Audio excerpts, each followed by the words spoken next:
கிறிஸ்துவுக்குள் பிரியமானவர்களே, இன்றைக்கு ஆண்டவர் ஒரு செய்தியை அவசரமாக ஏற்படுத்த சொன்னார். இந்த காணொலி தொகுப்பை பார்த்து கொண்டு ஒவ்வொருவருக்கும் இந்த தேவ செய்தியானது ஒரு ஆசீர்வாதத்தை தந்தருளுகிறது. அது என்ன தலைப்பு என்றால், இன்றைக்கு அந்த தேவ செய்தியானது ஏனோக்கு கடவுளோடு நடந்தார். இதுதான் தலைப்பு. எதற்காக ஆண்டவர் இந்த தலைப்பை அவர் கொடுத்திருக்க முடியும்? எதற்காக இந்த தலைப்பை கொடுத்தார்? அதற்கு ஒரு காரணம். ஏனென்றால் இன்றைக்கு நாம் அனைவருக்கும் திருச்சபைக்கு செல்கிறோம், ஆனால் கடவுள் வழி நாம் நடக்கிறோமா என்று ஒவ்வொருவரும், ஏன் என்னையும் கூட நான் சேர்த்து சொல்கிறேன், ஒவ்வொரு மனதிலே ஒரு கேள்வி எழுப்ப வேண்டும். நான் இந்த உறுதி செய்கிறேன். அநேக சகோதர சகோதரிகள் திருச்சபை செல்கிறார்கள், ஆனால் ஆண்டவருடைய வழியிலே நாம் நடக்கிறோமா என்று நம்மளே நாம் கேள்வி கேட்கிறோம். அதை தான் ஆண்டவர் வெளிப்படுத்துகிறார். இங்கு ஒரு உதாரணத்தை நாம் பார்க்கலாம். ஏனோக்கு கடவுளோடு நடந்தார். அவர் என்ன சொல்றது, ஆதாம் தலைமுறையிலே வராது. அப்போ அந்த ஏனோக்கு கடவுளுக்கு மிகவும் பிடித்தமானவர் அப்படின்னு கடவுளே சொல்றார். அப்ப ஏனோக்கு எப்படி அந்த ஒரு விசுவாசம் கிடைச்சது? ஏனோக்கு யாரையுமே பின்பற்றல, ஆண்டவர் மட்டும்தான் பின்பற்றினார். அதனாலே அவரை என்ன பண்ணாங்க? எடுத்துக்கொள்ளப்பட்டார். எங்கன்னே தெரியல, ஆண்டவர் எடுத்துக்கொள்ளப்பட்டார். அதுக்கப்புறமா எங்கேயுமே பார்த்தாலும் ஏனோக்கு இல்லை. அப்போ இது போல கடவுளுக்கு பிடித்த மாதிரி நாம் வாழ்மையானால் ஆண்டவர் நம்மளையும் அதை போல பாதுகாப்பார். உங்களுக்கு தெரியுமானவர்களே, இன்றைக்கு நான் கூட இந்த ஊழியத்தை செய்து கொண்டு இருக்கிறேன். எல்லாருடைய கண்ணும் மறைக்கப்பட்டிருக்கிறது. நான் எங்கு சென்றாலும் மக்களுடைய பார்வையை நான் படுவதில்லை. நான் நேரடியாக போனாலும் யாரும் பார்ப்பதில்லை. இதை நான் மிகவும் வருத்தத்தோடு நினைத்தேன். யாருமே கண்டுக்க மாட்டேங்கிறாங்க, யாருமே எனக்கு பலனால அவங்க பேச மாட்டேங்கிறாங்க. ஆனா என்ன காரியம் என்றால், ஆண்டவர் மக்களுடைய கண்ணை மறைத்திருக்கிறார். அலையியா சொல்லுமா, அலையியா மக்களோட கண்ணை மறைத்திருக்கிறார். எதுக்காக? என்னை அவர்களுடைய பார்வையில் இருப்பதனாலே மக்களுடைய பார்வையில் நான் தெரியவில்லை, மாயமானது போல. அப்போ இதே மாதிரி தான் ஏனோக்குக்கும் இந்த உணர்வை உணர்ந்திருக்கார். இதை நாம் சற்று ஆதியாகமம் 5ஆம் அதிகாரம் 21ஆம் வசனத்தை நாம் வாசிக்க கேட்போம். ஏனோக்கு 65 வயதான போது 65 வயதான போது, ஒருவேளை நாம் இன்றைக்கு எத்தனையோ வயதுகளை கடந்து வந்தாலும் மேக்சிமம் ஒரு 50 வயசுல இருக்க முடியும். 50 வயசுக்கு மேல என்ன ஆகுது? நிறைய நோய்கள் வருது, சக்கரை வியாதிகள் வருது, இதய நோய் வருகிறது. ஸோ 60 வயசு வரைக்கும் தான் இப்போதைக்கு உள்ள காலகட்டத்தில் அனைவரும் உயிர் வாழ்கிறார்கள். ஒருவேளை ஒரு முன்னோர்களாக இருந்தால் அவர்கள் ஒரு 20-80 வயது தாண்ட வாய்ப்புண்டு. அதுக்கு மேல யாரும் இருந்ததா சரித்திரம் இல்லை. மெத்தூசலாவை பெற்றான். ஏனோக்கு மெத்தூசலாவை பெற்ற பின் 300 வருஷம் தேவனோட சஞ்சரித்துக் கொண்டிருந்து 300 வருஷம் தேவனோடு சஞ்சரித்துக் கொண்டிருந்தார். 300 வருடம் பாருங்க, ஒரு மனுஷனால 300 வருடம் வாழ முடியும்ன்றதுக்கு பைபிள்ல இது ஒரு ஆதாரமாக இருக்கிறது. அடுத்து குமாரரையும் குமாரத்திகளையும் பெற்றான். ஏனோக்குடைய நாளெல்லாம் 365 வருஷம். ஏனோக்கு தேவனோட சஞ்சரித்துக் கொண்டிருக்கையில் காணாமப்பட போனான். தேவன் அவனை எடுத்துக்கொண்டார். அப்போ 300 எத்தனை வயசு வரைக்கும் சொல்றாங்க? 365 வருடம் வரைக்கும் இருந்தார் ஏனோக்கு. அப்படி இருக்கும்போது என்ன இருந்தது? அவருக்கு மறதிகள் பெற்றார்கள், பேரம்பதி எல்லாம் பார்த்துட்டாரு. அதுக்கப்புறம் தான் என்ன ஆகுறாரு? லாஸ்ட் ஏனோக்கு தேவனோட சஞ்சரித்துக் கொண்டிருக்கையில் காணப்படாமல் போனான். ஏனோக்கு யாரோட கண்ணில் தெரியல, எங்க தேடினாலும் கிடைக்கல. அப்போ ஏனோக்கு காணப்படாமல் போய்விட்டார். அங்க என்ன அர்த்தம்? ஆண்டவர் எடுத்துக்கொள்ளப்பட்டார். ஏனென்றால் ஆண்டவருக்கு ஏனோக்கு தான் ரொம்ப பிடிக்கும். ஏன்னா கடவுளோட வழியில முழுவதுமாக பின்தொடர்ந்து போனார். முழுவதுமாக வாழ்க்கையை நடந்து காட்டினார். இது போலதான் தாவீதும் பண்ணார். தாவீது யாருமே கண்டதில்லை, ஆனால் ஆண்டவர் இஸ்ரவேலுக்கு ராஜாவாக மாற்றினார். அது போலதான் நீங்க ஏனோக்கும் காணப்படுகிறார். இப்படி ஒரு ஆசீர்வாத வாழ்வானது நம்முடைய வாழ்க்கை இருக்கிறதா? இன்றைக்கு அனுதினமும் 24 மணி நேரமும் நம்ம ஆண்டவரை நினைத்தே நாம் வாழ முடியும். ஆனால் இன்றைக்கு அநேக சகோதர சகோதரிகளை நான் அனுபவத்தை கேட்கும்போது அவர்கள் என்ன சொல்கிறார்கள் என்றால், இல்லை பிரதர், நாங்கள் ஞாயிற்றுக்கிழமை திருச்சபையை தவிர எங்களுக்கு வேற டைம் செலவு பண்ண முடியல, நிறைய காரியங்கள் இருக்கு, நிறைய பர்சனல் ஒர்க் இருக்கு, அந்த ஒர்க் இருக்கு அப்படின்னு சொல்றாங்க. ஆனால் இன்றைக்கு ஏனோக்கு மூலியமாக நாம் கற்றுக்கொள்ளும் பாடம் என்னவென்றால், 24 மணி நேரமும் ஆண்டவரை நினைத்து கொண்டே நாம் எந்த காரியத்தை நாம் செய்வோமையானால் நாம் வாழ்க்கையை வெற்றி கிடைக்கும். இதை குறித்து நாம் எபிரேயர் 16ஆம் அதிகாரத்திலே 5ஆம் வசனத்தை வாசிக்கப்போம். விசுவாசத்தினாலே ஏனோக்கு மரணத்தை காணாதபடிக்கு விசுவாசத்தினாலே ஏனோக்கு மரணத்தை காணவில்லை. விசுவாசம் இருந்தால் நமக்கு கண்டிப்பாக எந்த நோய் வராது.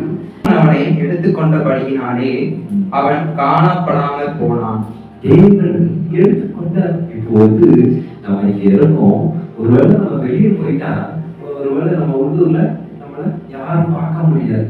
அது போலதான் தேவன் ஏனோக்கை எடுத்துக்கொள்ளப்பட்டதினாலே அங்கு உள்ள மக்கள் கண்ணிலே ஏனோக்கு காணப்படவில்லை. அவன் தேவனுக்கு பிரியமானவன் என்று அவன் எடுத்துக்கொள்ளப்படுவதற்கு முன்னமே சாட்சி பெற்றான்.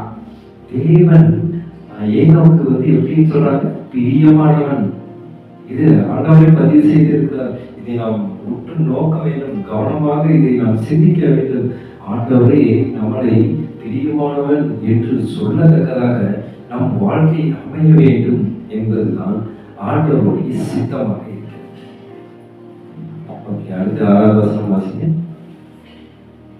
விசுவாசம் இல்லாமல் தேவனுக்கு பிரியமாய் இருப்பது கூடாத காரியம். ஆமென், ஆமென். இது மிகப்பெரிய வசனம்.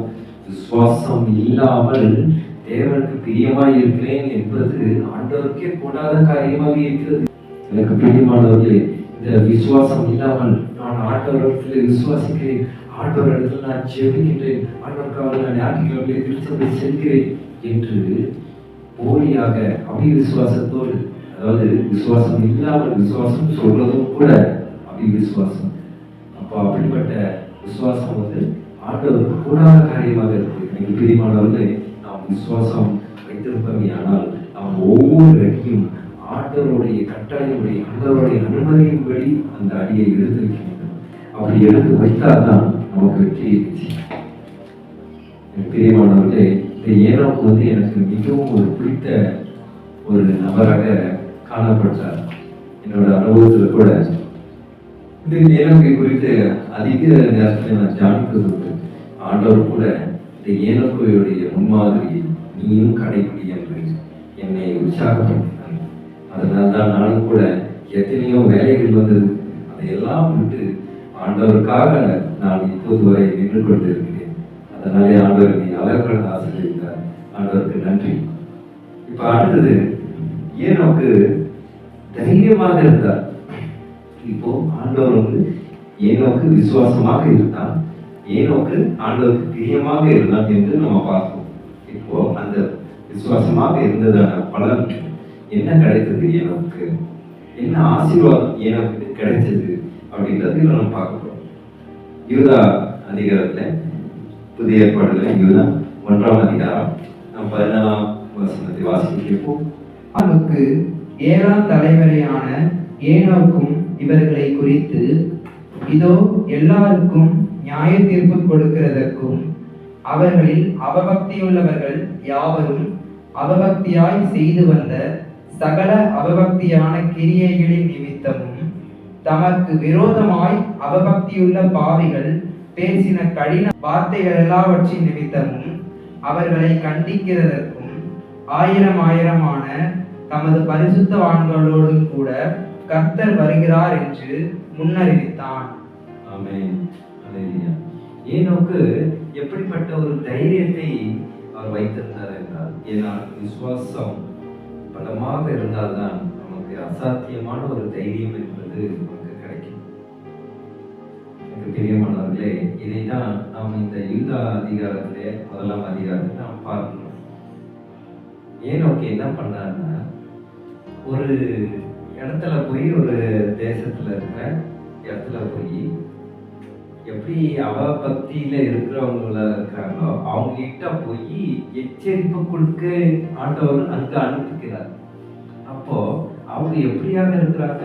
அவபக்தியிலேயே இருந்து, அவபக்தியிலேயே ஊறி போய், இப்படி பொய் தெய்வங்களை ஆண்டவருக்காக பொய் விக்கிரகத்தை உருவாக்கி ஆராதனை செய்து கொண்டு இருக்கிற மக்களுக்கு மத்தியிலே ஏனோக்கு போய் எச்சரிப்பு செய்து கொடுக்க வேண்டும். இதை நீங்கள் இன்னொரு அதிகாரத்தில் கூட நீங்கள் நல்லா உணரணும். யோனாவுடைய சரித்திரமும் அனைவருக்கும் தெரிந்திருக்கும். யோனா கூட எப்படிதான் ஒரு தேசத்துக்கு போய் எச்சரிப்பு கொடுக்கணும். ஆனா யோனா பயந்தான். ஆனாலும் அவன் தன் தவறை உணர்ந்து மறுபடியுமாக அவன் அந்த தேசத்துக்கு போனான். ஸோ இதே மாதிரி தான் ஏனோக்கு. ஆனா ஏனோக்கு வந்து தைரியத்தோட போனான். இது யோனா மாதிரி பயப்படலை.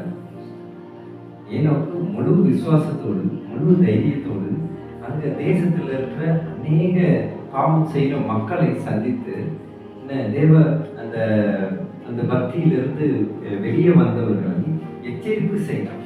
அப்படி எச்சரிப்பு செய்யும் போது எப்படி இருந்திருக்கும்? ஒருவேளை ஏனோக்கு பதில் நாம் யாராவது அந்த தேசத்துக்கு அப்படி ஒரு போயிருந்தால் எப்படி இருந்தது? இது வந்து இதே தான் நோவா காலத்திலே நடந்தது. நோவா காலத்திலே அநேக மக்கள் ஒன்றை எடுத்தும் ஒன்றை கொடுத்தும் பல பாவங்களை செய்து கொண்டிருந்த சமயத்தில் தான் நோவா மூலியமாக ஒரு பேரை உண்டாக சொல்லி மழை பெய்ய வைத்து அழிந்தார். அதுபோலதான் இங்கு ஏனோக்கு இவ்வளோ ஒரு தைரியம் எதனாலே வந்தது என்று நாம் சிந்தித்தோமையானால், அவர் விசுவாசமாக இருந்தார். அவர் ஆண்டவரிடத்தில் பிரியமாக இருந்ததுனாலே ஆண்டவர் ஏனோக்கை பிரியமானவன் என்று கூறினார். பின்பு அவர்கள் ஆண்டவர் சொல்லும் வேலையை சிறப்பாக செய்து முடித்தார். இதிலிருந்து நாம் என்ன கற்றுக்கொள்ள போகிறோம் என்றால், ஆண்டவருக்காக நாம் வாழ வேண்டும். நம் வாழ்க்கையை எந்த வேலையை செய்தாலும் கூட அவருடைய நாமம் மகிமைப்படும் விதமாக வாழ வேண்டும். உதாரணத்துக்கு ஒரு பள்ளிக்கு படிக்கிற ஒரு மாணவனாக இருந்தால் அவன் நல்லா படித்து நல்ல மதிப்பெண்கள் பெற வேண்டும். ஒருவேளை வேலை ஸ்தலத்திலே செய்யும் ஒரு பிரதராக இருந்தால் அவர் நல்ல வேலை செய்து அந்த முதலாளிகளுக்கு நல்ல பேர் எடுக்க வேண்டும். இப்படி செய்யும் போதுதான் ஆண்டவர் அந்த நபரை நேசிப்பார். இப்போது நான் ஊழியம் செய்து கொண்டிருந்தேன். ஒருவேளை ஊழியத்தை நான் நல்லபடியாக செய்தேமையானால் ஆண்டவர் என்னை அளவு கடந்து ஆசீர்வதிப்பார். இதுதான் நாம் ஏனோக்கு மூலியமாக கூட எனக்கும் இது ரொம்ப அனுபவமான ஒரு அதிகாரமாக இருக்கிறது. ஏனோக்கு மூலியமாக ஒரு முன்னுதாரணத்தை நாம் கடைபிடிக்க வேண்டும் என்பது இன்றைக்கு ஆண்டவருக்கு தேவ செய்தி மூலியமாக நமக்கு வெளிப்படுத்துகிறோம். இப்போது நாம் செவிப்போம். சோத்திரத்தாவே துதிக்கிறோம். அப்ப இந்த தேவ செய்தி மூலியமாக ஏனோக்கு வைத்திருந்த அந்த தைரியத்தோடு, அந்த விசுவாசத்தோடு இருந்தது போல எங்களுக்கும் நீங்க கற்றுத்தாரமாக எங்களுக்கு அளவு கடந்த விசுவாசத்தோடு எந்த விஷயங்களையும் தைரியமாக அதை முன்னெடுத்து செய்வதற்கு எங்களுக்கு நல்ல வல்லமை தாழ்மாண்டவர் சொல்லுங்கத்தாவை. இன்னைக்கு அநேக வாலிபர்களுக்காக, குழந்தைகளுக்கான செதுக்கிட்டாவை அவர்கள் வெளியே இடத்துல யார்கிட்ட பேசும்போது தைரியமாக பேச அவர்களுக்கு நல்ல ஞானத்தை தன்னை செதுக்கின கத்தாவை. அப்பா, கணவன் மனைவி இடத்துல உறவுகள் இருக்கும்போது தைரியமாக மனைவி கணவன் இடத்துல கேட்க வேண்டியதை கேட்பதற்கும், கணவன் தைரியமாக மனைவியிடத்தில் வெளிப்படையாக பேசுவதற்கும் அவர்களையும் நீ நல்ல ஆசீர்வதி. கணவன் மனைவி மத்தியிலே நீ ஒப்பெரி நூலாக இருக்கிறார்கள். அவர்களுக்கு எந்த ஒரு மனக்கசப்பு ஏற்படாதபடி நீ காத்துக்கொள்ளுவார்கள். உங்கள் அன்பு சகோதர சகோதரிகளை செவிக்கின்றவை இந்த செய்தியை பார்த்து கொண்டிருக்க ஒவ்வொருவரும் நீ அளவுக்கு ஆசீர்வதிப்பீராக சொல்லுகிறோம். துதிக்கிறோம் இயேசு மூலமாச்சு நல்ல பிதாவே. உங்களுக்கு பிரியமானவர்களே, இந்த தேவ செய்தி உங்களுக்கு மிகவும் பிரயோஜனமாக இருக்கும். நீங்கள் தொடர்ந்து ஆண்டவர் பல வேத செய்தியை கொடுக்க காத்து கொண்டு இருக்கிறார். நீங்கள் இந்த ஊழியத்தை சப்போர்ட் பண்ணுங்கள். காணொளி தொகுப்புகளை தொடர்ந்து பாருங்கள். உங்களுக்கு எதாவது ஜெப உதவிகள் வேண்டும் என்றால் இந்த ஸ்க்ரீனில் தெரியும் இந்த மொபைல் நம்பருக்கு எங்களுக்கு வாட்ஸ்அப்பில் மெசேஜ் பண்ணுங்கள். கண்டிப்பாக உங்களுக்காக நாங்கள் ஜெபிப்போம். நன்றி. God bless you.